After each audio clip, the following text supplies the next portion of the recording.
আল্লাহ আমার সৃষ্টিকর্তা, আল্লাহ আমার সবার কাছে প্রিয় যিনি, তিনি আমার রব।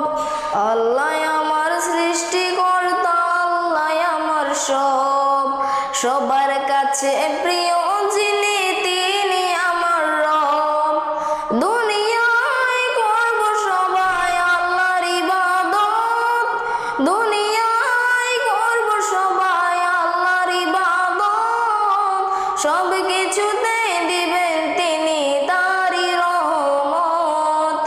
আল্লাহ আমার সৃষ্টিকর্তা, আল্লাহ আমার সবার কাছে প্রিয়